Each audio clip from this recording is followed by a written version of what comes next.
Hi everyone and welcome back to another card making video. Today I'm happy to join the celebrations of STAMPtember along with Simon Says Stamp, and this is the Simon Says Stamp product that I'm focusing on. So these are the Artsy Pumpkins, and I do have the matching dies available as well. I also have here the new set of positively saturated inks, and these are the autumn leaves, perfect for the season. But since I need a touch of green as well for the leaves, I'm going to bring in a couple of colors from this set that I have from a previous time. So for my composition today, I want to have a couple of pumpkins as my focal point, and I chose to go with the larger and the smaller pumpkin.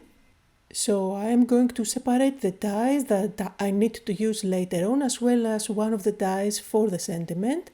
And then I'm using my paper trimmer and I'm going to cut out a piece of this Desert Storm Nina cardstock. I love the craft color, it is perfect for the vintage look and feel that I'm going for.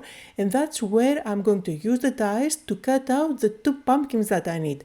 I need to do the die cutting beforehand because you will see each pumpkin consists of 3 different parts, and I need to make sure that I'm going to stamp the stem as well as the tiny leaf inside the outline.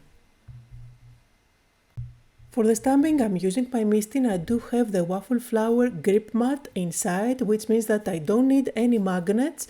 My paper sticks perfectly fine inside, and if you find that it loses its stickiness, just wipe it off with a baby wipe. It is going to be super sticky again. So I'm going to bring in the new ink pad colors, and for the two pumpkins I'm going with 2 different colors just to give it some variation.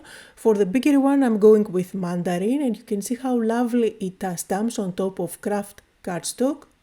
Don't worry about the splotches, it's going to even out as it dries. And then for the other pumpkin, I'm going with peachy. Now for the card that I'm going for, I want to have a vintage look and feel. That's why I'm going to do a little bit of inking with cappuccino, which is one of the brown ink pads. So I'm going to use a baby wipe, clean up the pumpkins, but I'm not removing them from the door of my Misty. Now I'm going to bring in cappuccino, and with a small blending brush, I'm going to tap on the ink pad and apply a little bit of that brown at the very bottom of the pumpkins. This is going to blend a little bit of color at the bottom, and when I stamp it, it's going to add some shadow. Best tool is your finger. You can just tap at the top so that you make sure that you don't get any harsh lines. And I absolutely love the darker brown at the bottom and how that shadow looks with that contrast. However, if you want a softer look, you can definitely go with a lighter brown. Now I haven't removed the pumpkins yet from their placement. I am going to stamp one more time using the exact same colors that I used in the first step, just on top of it. This is going to help that brown blend even better, and it's going to help the colors pop even more. Now all I need to do is to stamp the stem, and again I'm going to use cappuccino. And I'm not even going to use the Misty, the door of the Misty. I find for tiny stamps it is better to just use a stamping block. And finally, for the tiny leaves, I combine perfection with a touch of field only at the base of the leaf. So now that I have my focal points ready, it's time to create my base. I'm going to go for a vintage look and feel, as I said in the beginning. So I'm picking some of the ephemeras that I have. And of course I'm trying to match the colors somehow, like light oranges and pale greens, etc. And I went through my stash and found some pattern paper so that I can use it behind that frame. I'm going to ink up the edges of all the ephemeras by using coffee brown ink. And then it's just a matter of putting everything together to create a cluster and make a fun composition. So for the frame that I have here, I'm going to use some foam tape at the back so that I can raise it against the background. You can definitely turn this into a shaker card and have some confetti shaking inside that window frame if you use acetate. So I'm going to place it down, and I'm going to use the scissors to cut off any excess. So this way I end up having a window frame where I can tuck the pumpkins inside if I want, or just stick them at the top like I'm going to do later on. So I also went through my stash of pattern paper to find something that matches the colors of my project. It looks vintage, but at the same time it doesn't add any busyness to the project. I'm going to stick the window down and notice that I add glue only at the center. This way I will be able to tack underneath any ephemeras that I want to use. So at this stage it's just a matter of playing with the ephemera that you have on hand. Of course I'm going to ink up the edges always so they have the same look and feel. Just play around, see what looks nicely balanced in terms of color and shape, and then tack it underneath. And of course when it comes to clusters you need to have different layers, so make sure that you use different shapes, smaller and larger, one on top of the other. This is going to make your composition look fuller and pleasing to the eye. Now, as I mentioned in the beginning, this video is part of the STAMPtember celebration. I am joining the party along with other designers, and we are all sharing on our Instagram posts or on our blog posts a coupon code so that you can get a free gift. Make sure to check out what everyone is sharing because we are all sharing different coupon codes, so maybe you will find something that you actually need. So here you see I went ahead and stamped my sentiment.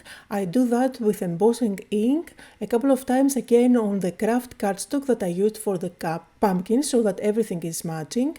And then I will apply on top antique gold embossing powder from my collection, which is nice and shiny, and I find that it matches perfectly with the rest of the colors.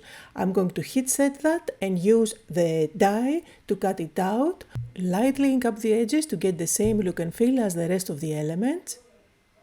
And then I'm going to place it on top of my card at the bottom of the pumpkins.